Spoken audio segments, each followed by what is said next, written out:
everybody. Good afternoon. This is a little bit after court today. We have finished another long day, and we'll be back tomorrow again at 8 a.m. to start court again. Matthew and I, we're going to discuss some things that happened today. So I guess I'll let you go ahead and start. What do you think? How did court go today? I thought it went very well. It did seem like the judge was a lot more humbled today. Did it seem like that? She did. She was going overboard to take care of some issues that she normally doesn't do. She just cuts us off. So that was awesome to see. But she knows it's about to the end of it too. So we had the FBI agent Stevenson. He was a detective, ex-FBI agent, Mr. Stevenson from Kansas City, Missouri. He testified on the stand this morning. He was one of the first ones. And then we had Sheriff Mack on the stand today, discussing different things of how he talked to Sheriff Ward, trying to work out the situation. And then we had the highlight of this the morning's testimony, which was Shauna Cox. And that we got to watch the video of Lavoy Finicum, the ride there to finish up till where the point he got shot. They still did shut it off, and they didn't show anything of Lavoy Finicum except for you could hear the shooting there. They still don't want that truth being put out. It's pretty sad. But that was an emotional testimony, but well worth having in this court for the jury to hear. What do you think about that? Yeah. About Shauna Cox and Oh yeah. That brought a lot of tears to everybody's eyes. I would imagine that it helped the jury kind of find their empathy for us a little bit. But she did a great job.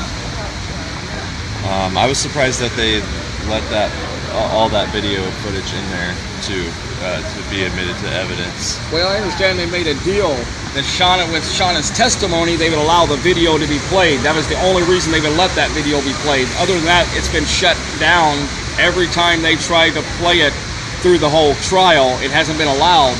But with Shauna's testimony, they agreed to allow this video to be played. So that kind of brought up the last few moments, or the last couple of hours of the standoffs per se, of the protest out there, of how there was an illegal stop. It was never served with any warrants. It was unmarked vehicles that was hard to identify. They did identify themselves as Oregon State Police, but they had no names, no uniforms. All that got brought up before the jury today, which is very important evidence of how Lavoy Finicum was murdered. So I was glad to see that evidence put into play. Tomorrow, we are going to be closing with the defense by about noon. So this case is wrapping up quick. We're going to hear a testimony probably starting out tomorrow morning of David Fry, which up until this point, David Fry had no intentions on testifying, but he's going to take the stand tomorrow. It's probably going to take an hour or so, it looks like, at the most, with his testimony. And then we have a couple other witnesses coming in. I'm not 100% sure which of those other two witnesses. I have some names, but I'm not for sure. So till tomorrow, we'll have to just update you on those. But David Fry is for sure going to testify, and possibly two other witnesses. And then the defense team plans on resting. We will probably talk about in the afternoon jury instructions, things like that. They'll let the jury go home, and between the government and the defense team, they're going to go over the rules of the instructions for the jury for the following week.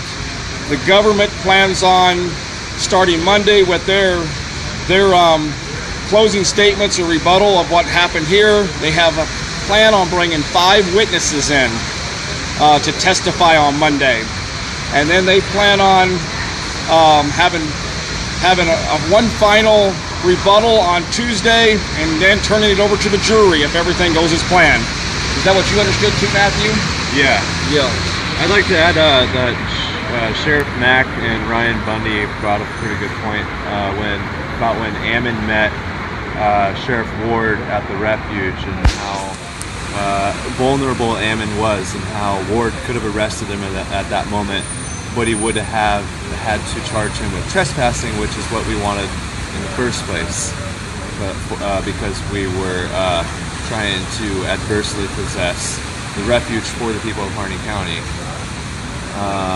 Ryan Bundy tried to ask Mac about that, but it was objected to and sustained by the judge. Luckily, she didn't object to it herself like she had been for a month about these issues, and just yelling out, "Sustained! Oh, that objection is sustained," and the prosecution never objected to it. So seems like to me she's no longer being a prosecutor and a judge at the same time. That was cool. That issue was brought up there. That was really good. It really was. And Diane Halkus mentioned about how Neil Wampler was pretty well educated about the Nuremberg trials. I saw the prosecution get kind of nervous there, because I'm sure that they're going to be tried in a similar proceeding. Well, that kind of wraps up today. Tomorrow, Friday, we're going to be back down here at court early. We have to be in the courtroom by 8 o'clock to get our seats. It's been packed on floor 9 and 13 both. And then tomorrow after court, we'll be out here in front of the jail, bringing more awareness to everything that's going on. We have a rally that starts, a prayer visual that starts at 7 o'clock to 10 o'clock. We invite everyone to come down and join us. We'll do a march around the jail. We'll do some singing, some hollering up to the prisoners up top and let them know we're still here. We're also going to have Brand blow the shofar again. Blow the shofar. So, I'll be there. Yeah, he's the highlight of our rallies and of these protests. So, God bless everybody. Thanks for joining, and we will be back tomorrow at noon to give you some more updates. Thank you. Makes it way easier to do it with someone else who's holding it. Yeah.